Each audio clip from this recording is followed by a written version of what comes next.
की रिवायत में अल्लाह के नबी फरमाते हैं, ला तदखुलूनल जन्नता हत्ता तुमिनु वला तुमिनु हत्ता तहाब्बू। तुम जन्नत में दाखिल नहीं हो सकते यहाँ तक कि ईमान ले आओ, और तुम ईमान वाले उस वक्त तक नहीं हो सकते यहाँ तक कि तुम एक दूसरे से मोहब्बत न करने लगो। तो जन्नत में दाखिल होने के लिए सबसे पहला जो रास्ता है, जो सबसे पहला स्टेप है, वह एक दूसरे से मोहब्बत कायम करना, एक दूसरे से भाईचारा कायम करना। और हदीस कुदसी अल्लाह के नबी फरमाते हैं कि अल्लाह फरमाता है, हदीस कुदसी उस हदीस को कहते हैं जिसमें अल्लाह रब्बुल आलमीन डायरेक्ट अपने नबी से मुखातब करे। अल्लाह डायरेक्ट अपने नबी से फरमाता है कि ऐ मेरे नबी, मेरी मोहब्बत उन लोगों के लिए वाजिब हो जाती है जो मुसलमान दूसरे मुसलमान से मोहब्बत रखता है, एक दूसरे से मिलजुल करके रहता है, एक दूसरे का साथ देता है और मुसीबत में जो काम आता है और एक दूसरे के ऊपर खर्च करता है। मेरी मोहब्बत उन लोगों के लिए वाजिब हो जाती है। मुस्लिम शरीफ के अंदर वाक़या नकल किया है। हदीस के रावी हजरत अबू हुरैरा रजी अल्लाह तआला अन्हु है।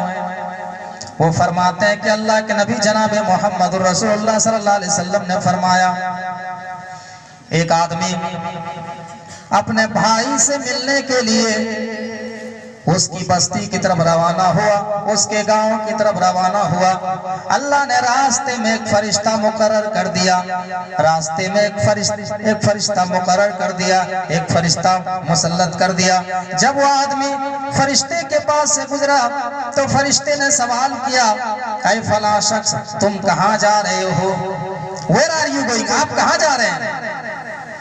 वो आदमी जवाब देता है कि मैं फला गांव में जा रहा हूँ, फला बस्ती में मेरा एक भाई रहता है, मैं उससे मुलाकात करने के लिए जा रहा हूँ, मैं उससे मिलने के लिए जा रहा हूँ, मैं उससे मुलाकात करने के लिए जा रहा हूँ। फरिश्ते ने कहा, हल्लका अलैहि मिन निअमतिन तरुब्बुहा, ऐ फला शख्स, क्या उसने तुम्हारे पर कोई एहसान किया है? उसने तुम्हारे पर कौन कौन से एहसान किए हैं जिसके बिना पर तुम उससे मिलने के लिए जा रहे हो, जिसके बिना पर तुम उससे मुलाकात करने के लिए जा रहे हो? वो आदमी जवाब देता है, मेरे ऊपर उसने कोई एहसान नहीं किया है, मेरे ऊपर उसने कोई करम नहीं किया है, बल्कि मैंने तो अल्लाह की रज़ामंदी के लिए, मैंने तो अल्लाह को खुश करने के लिए उससे भाईचारा कायम किया है, उससे मैंने मोहब्बत कायम की है, जिसके बिना पर मैं उससे मिलने के लिए जा रहा हूँ। फरिश्ता जवाब देता है, फ़इन्नी रसूलुल्लाहि इलैका बिअन्नल्लाह क़द अहब्बका कमा अहबब्तहु फ़ी। अल्लाह ने मुझे तुम्हारी तरफ ये पैगाम दे करके भेजा है कि जिस तरीके से तुमने अल्लाह की रज़ामंदी के लिए, अल्लाह को खुश करने के लिए तुमने उससे भाईचारा कायम किया है, तुमने उससे मोहब्बत कायम की है, तो अल्लाह ने मुझे ये खुशखबरी और ये बसारत सुनाने के लिए अल्लाह तबारक व तआला ने मुझे यहाँ मुकर्रर किया है, अल्लाह रब्बुल आलमीन ने मुझे यहाँ मुसल्लत किया है। ये खुशखबरी और ये बसारत सुनाने के लिए अल्लाह रब्बुल आलमीन ने यहाँ पर मुझे मुकर्रर किया है, अल्लाह रब्बुल आलमीन ने यहाँ पर मुझे भेजा है। इस वाक़े से आप नतीजा निकालें कि जो भी इंसान, जो भी मुसलमान अल्लाह रब्बुल आलमीन की रज़ामंदी के लिए एक दूसरे से मोहब्बत करता है, अल्लाह रब्बुल आलमीन भी उससे राजी होता है, अल्लाह रब्बुल आलमीन भी उससे खुश हो जाता है। कल कयामत के दिन होगा, मैदान महशर होगा। कल कयामत के दिन इमाम कायनात फरमाते हैं, कल कयामत के दिन जब मैदान महशर में सारे के सारे लोग नफ्सी नफ्सी के आलम में होंगे, सारे के सारे लोग परेशानी के आलम में होंगे, कोई घुटने तक पसीने में डूबा होगा, कोई रान तक पसीने में डूबा होगा, कोई कमर तक पसीने में डूबा होगा, कोई छाती तक पसीने में डूबा होगा। सारे के सारे लोग नफ्सी नफ्सी के आलम में होंगे, ऐसे मौके पर अल्लाह तबारक व तआला आवाज लगाएगा अपने उन बंदों को जिसको इमाम मुस्लिम नकल करते हैं। अल्लाह के नबी फरमाते हैं इन्नल्लाह यक़ूलु यौमल क़ियामति ऐनल मुतहाब्बून बिजलालिल यौम वदिल्लुहुम फी दिल्लि यौम ला दिल्ला इल्ला दिल्ली। अल्लाह के नबी फरमाते हैं कल क़यामत के दिन अल्लाह तबारक व तआला अपने उन बंदों को आवाज लगाएगा और कहेगा आए मेरे बंदे, कहाँ है जिसने दुनिया में एक दूसरे से मोहब्बत कायम की, जिसने एक दूसरे से भाईचारा कायम किया, मेरी रजामंदी के लिए जिसने एक दूसरे से मोहब्बत की। आज मैं उन्हें अपने अर्श के साए में जगह देता हूँ जहाँ में आज मेरे साए के अलावा और कोई साया नहीं है, जहाँ सूरज की गर्मी उसको कोई नुकसान नहीं पहुंचा पाएगी। गौर करो मेरे भाइयों, जो इस दुनिया में एक दूसरे से भाईचारा कायम करता है, एक दूसरे से मोहब्बत करता है, एक दूसरे से मिलजुल करके रहता है, अल्लाह तबारक व तआला ऐसे लोगों को कल कयामत के दिन अपने अर्श के नीचे में जगह देगा जहाँ सूरज की गर्मी से इंसान को कोई नुकसान नहीं पहुंचा पाएगी। आज हमारा पूरा मुआशरा जो है नफरत का शिकार है। आज गांव-गांव में इख्तिलाफ है, आज कबीले में 36 का आंकड़ा चल रहा है, आज भाई में बातचीत बंद है, बाप बेटे में लड़ाई चल रही है, चचा भतीजे में लड़ाई चल रही है। हम अपने मुआशरे के अंदर देखते हैं हमारे घरों में जो है जब शादियां होती है, जब किसी का वलीमा होता है तो हम पूछते हैं कि भाई साहब आपने किसको दावत करी है। हम कहते हैं हमने फलां को बुलाया, फलां को दावत दिया, फलां को दावत करी है। तो कहता अच्छा मौलाना तुमने उसको दावत दी, अरे उससे हमारा 10 साल का लड़ाई है, 10 साल से झगड़ा है, उसको तुमने दावत की, अगर वो तुम्हारे घर में आएगा तो हम नहीं आएंगे, अगर हमको बुलाएगा तो उसको दावत मत दो। 10 साल की पुरानी दुश्मनी जो है हम शादियों में निकालते हैं और फितना फसाद खड़ा करते हैं। मेरे भाइयों, इन्हीं चीजों को खत्म करने के लिए इमाम कायनात दुनिया के अंदर तशरीफ लाए थे।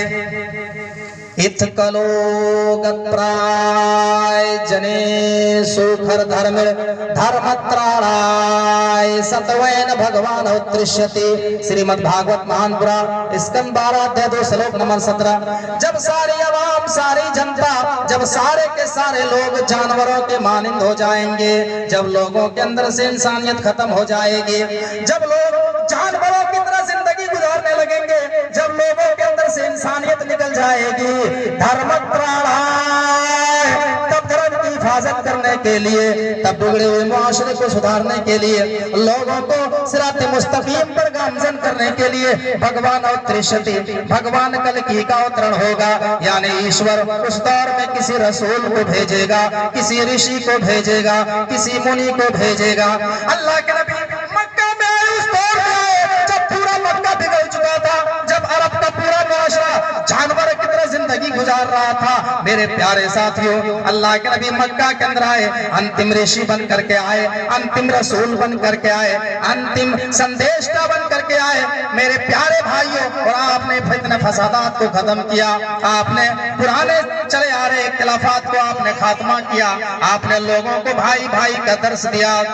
पर ये सीरत की मायादास किताब अर्रहीकुल मखतूम मौलाना सफीउर रहमान साहब मुबारक पूरी की। मेरे भाइयों, जब आप उस किताब का मुताला करेंगे, उस किताब की जब आप स्टडी करेंगे तो आपको पता चलेगा कि मक्के के अंदर हालात कितने खराब थे, मक्का के अंदर कितनी पोजीशन खराब थी।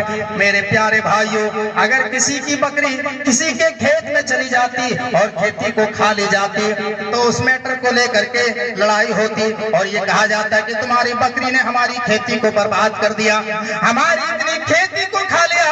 अब उस मैटर को लेकर के 10-10 साल तक लड़ाइयां चलती थी और उसके पीछे 15-15 हजार बेकसूर लोग मारे जाते थे। अगर किसी का ऊंट किसी के खेत में चला जाता तो उस ऊंट का थन काट दिया जाता और उस मैटर को लेकर के 15-15 साल तक लड़ाइयां चलती थी और उसके पीछे 20-20 हजार बेकसूर लोग मारे जाते थे। अल्लाह के नबी मक्का में आए, जब अंतिम रसूल बन करके आए, अंतिम ऋषि बन करके आए, अंतिम संदेशता बन करके आए, तो आपने इन सारे जहालतों को और इन सारे फितने फसादात को आपने दूर किया और आपने मक्का वालों के सामने इंसानियत का दर्श दिया। आपने सूरह हुजरात की इस आयत करीमा को पढ़ करके आपने लोगों को इंसानियत का पाठ पढ़ाया और फरमाया या अय्युहन्नास इन्ना खलकनाकुम मिन ज़करिन व उन्सा वजअलनाकुम शुऊबन व क़बाइल लितारफू इन्ना अक्रमकुम इंदल्लाहि अतकाकुम। ऐ लोगों, तुम सब आदम हव्वा की औलाद हो, तुम्हारा बाप आदम, तुम्हारी माँ हव्वा, तुम सब आदम हव्वा के संतान हो, तुम एक ही मर्द और एक ही औरत के बेटे हो, तुम आपस में क्यों इख्तिलाफ कर रहे हो? तुम आपस में क्यों कितना फसाद फैला रहे हो? तुम्हें आपस में इख्तिलाफ करने की जरूरत नहीं है। तुम आदम हव्वा के संतान हो, तुम सब एक ही माँ और एक ही बाप के औलाद हो, तुम आपस में लड़ाई झगड़ा मत किया करो। आपने इस तरीके से आपने लोगों के दरमियान आपने इंसानियत का दर्श दिया और लोगों को भाई भाई बनाया मेरे भाइयों। और इस तरीके से आपने इख्तिलाफात का खात्मा किया। जो बरसों से चली आ रही दुश्मनी थी, जो लड़ाइयां चल रही थी, जो जंगें हुआ करती थी, आपने उसका खात्मा किया।